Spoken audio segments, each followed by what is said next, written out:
किसान साथियों, अगर आप आज की मेरी पूरी वीडियो देख लेते हैं तो आप भी फालतू खर्चे से बचेंगे।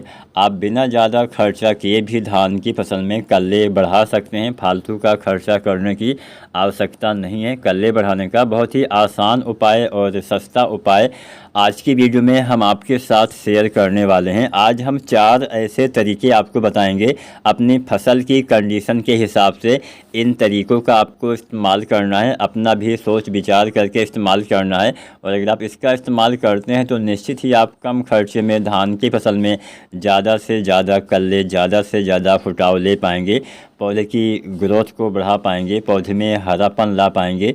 तो आज की मेरी आप संपूर्ण वीडियो देखिएगा और एसआरजे किसान पे आप ऐसे ही बने रहिए, आप ऐसे ही प्यार दिखाते रहिए और ज़्यादा से ज़्यादा किसान साथी चैनल को सब्सक्राइब करिए। तो चलिए ज़्यादा टाइम नहीं लेते हैं, पहला फार्मूला हम जान लेते हैं। पहले फार्मूले में आपको बहुत ही सस्ती चीज़ का इस्तेमाल करना है और बहुत ही कम कीमत में आपको ये बाज़ार में मिल जाता है। 20-30 रुपये, 40-50 रुपये, मतलब इसकी कीमत 100 रुपये से कम ही होने वाली है। अब हो सकता है आपके इलाके में 100 रुपये में मिले, कहीं पे 80 में मिले, कहीं पे 60 में मिले, कहीं में 50 में भी मिल जाए। और जहाँ पे इसकी उपलब्धता ज़्यादा होती है वहाँ पे ये सस्ता भी मिल सकता है। आपको इस्तेमाल करना है फिटकरी का किसान साथियों।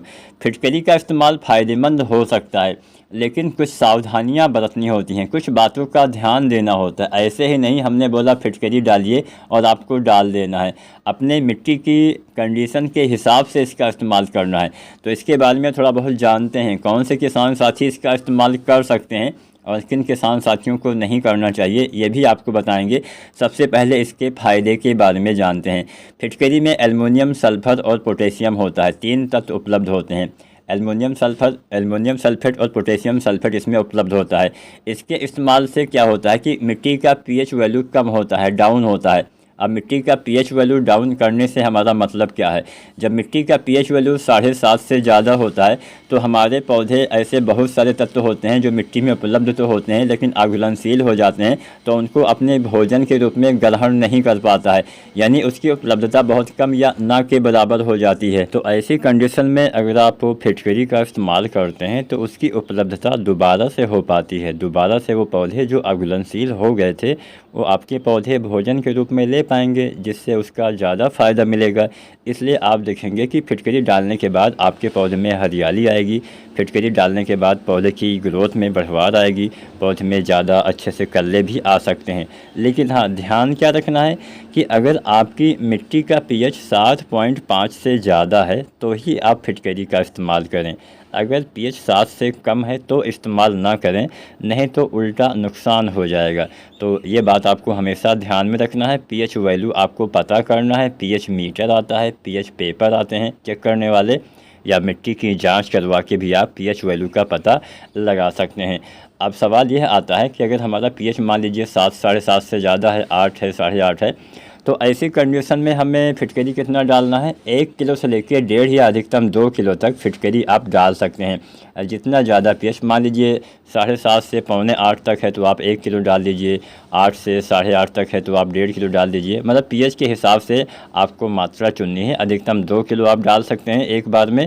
और इसकी आपको कैसे इस्तेमाल करना है? 2 किलो फिटकरी आप ऐसे ही तो डाल नहीं पाएंगे, इसको आप महीन महीन एकदम बारीक आपको पीसना है। मिक्सी में आप पीस सकते हैं या कहीं पे भी आप पिसवा सकते हैं। उसके बाद ध्यान यही रखना है कि बहुत बड़े टुकड़े नहीं होने चाहिए, एकदम महीन बारीक टुकड़े होने चाहिए, जिसको आप यूरिया में मिला के डाल सकते हैं। वो अच्छा तरीका होता है। या फिर आप इसको किसी कपड़े में बांध के रख दीजिए। ऐसे ही बड़े वाले टुकड़े जो होते हैं जब आप ख़रीद के लाते हैं तो किसी कपड़े में या टाटकी वाली जो बोरियां होती है उसमें लपेट के ऐसी जगह पे रखना है जहाँ से पानी आपका पूरे खेत में फैल जाता हो, बहता हो। जब आप सिंचाई करते हैं उस समय भी आप फिटकरी इस तरीके से भी डाल सकते हैं। तो अगर आप फिटकरी डालते हैं तो आपके पौधे में अच्छे कल्ले आ सकते हैं। इसके अलावा किसान साथियों आपको दूसरे फार्मूले में ह्यूमिक एसिड का इस्तेमाल करना है। इससे भी फ़ायदा मिलता है, इससे भी अघुलनशील तत्व पौधे ले पाते हैं। ह्यूमिक एसिड जड़ विकास में बहुत हेल्प करता है। ह्यूमिक एसिड का इस्तेमाल अगर आप करते हैं तो बहुत अच्छा फ़ायदा मिलता है। तो कब इस्तेमाल करना है? शुरुआती अवस्था में इसका भी प्रयोग करना है। रोपाई से लेके 20, 25, 30 दिन तक इसका इस्तेमाल करते हैं तो ये काफ़ी बढ़िया काम करता है। यूरिया में मिला के आप इसका भी इस्तेमाल कर सकते हैं। 1 से 2 किलो इसकी भी मात्रा पर एकड़ के हिसाब से जो 98% वाला ह्यूमिक एसिड आता है, जिसमें कुछ मात्रा में फ्लूइक एसिड भी होता है, उसको आप डाल सकते हैं। ह्यूमिक एसिड आपके पौधे में जड़ विकास में सहायता करेगा। पौधा मिट्टी से भोजन भी ज़्यादा मात्रा में उठा पाएगा, सोख पाएगा, जिससे पौधे का विकास और तेज़ी से हो पाएगा। कल्ले का बढ़वार, कल्ले का फुटाव और बेहतर होता है, क्योंकि जितनी ज़्यादा जड़ें रहेंगी उतना ही अच्छा पौधे का विकास होगा। तो आप ह्यूमिक एसिड भी डाल सकते हैं। तीसरे फार्मूले में हम 2 चीज़ों का इस्तेमाल करेंगे। पहली चीज़ आपको यूरिया खाद डालनी है। लगभग आप 30 से 40 किलो या अधिकतम 45 किलो तक यूरिया डाल सकते हैं। वैरायटी के हिसाब से मात्रा चुनना है। अगर कोई वैरायटी जल्दी तैयार हो जाती है तो कम डालिए, देर से तैयार होती है तो 40 या अधिकतम 45 किलो तक आप यूरिया डालिए। इस यूरिया खाद के साथ आपको लगभग 25-30 दिन पे ये फार्मूला अपनाना है। इसके साथ आपको इस्तेमाल करना है सल्फ़र का। सल्फ़र डालने से नाइट्रोजन की क्षमता काफ़ी ज़्यादा बढ़ जाएगी। आपके पौधे में और ज़्यादा हरियाली आएगी, आपके पौधे की और बढ़िया ग्रोथ होगी। पौधे जो अगर सल्फ़र की कमी हो जाती है तो नई पत्तियों में पीलापन आ जाता है, उत्पादन 10-15% आपका घट सकता है। तो ये भी बढ़िया काम करता है।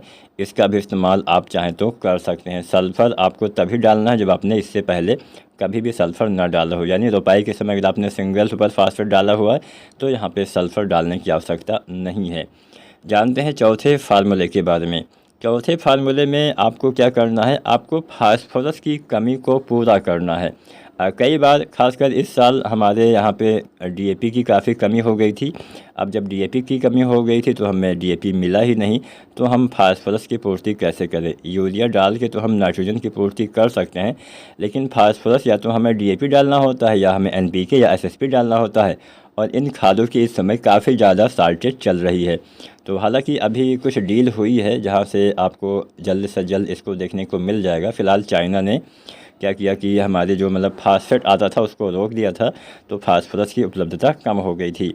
तो फ़िलहाल आपको फास्फोरस की पूर्ति के लिए आप नैनो डीएपी डाल सकते हैं या एनपीके 1261 का इस्तेमाल कर सकते हैं। नैनो डीएपी में 8% नाइट्रोजन, 16% फास्फोरस होता है। इसका भी आप स्प्रे विधि से पूर्ति कर सकते हैं।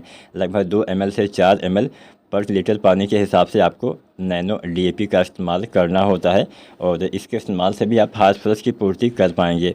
या फिर आप एनपीके 1261 डाल सकते हैं, जिसमें 61% फास्फोरस होता है। 1 से 1.5 किलो यह आपको एनपीके डालना होता है। ध्यान क्या देना है, आपको तभी डालना है जब आपने डीएपी की पूरी मात्रा न डाली हो। अगर आपने फास्फोरस वाली खाद समय से डाल दिया है तो इस समय आपको इसके डालने की आवश्यकता नहीं है। तो किसान साथियों, यहाँ पे हमने जो भी तरीके आपको बताए हैं उनके इस्तेमाल करने से पहले और बाद में कुछ चीज़ों का ध्यान देना है कि अगर आपको पानी की कमी दिखे तो आपको सिंचाई करना है। सूखे खेत में ये खादें नहीं डालनी है या स्प्रे भी नहीं करना है।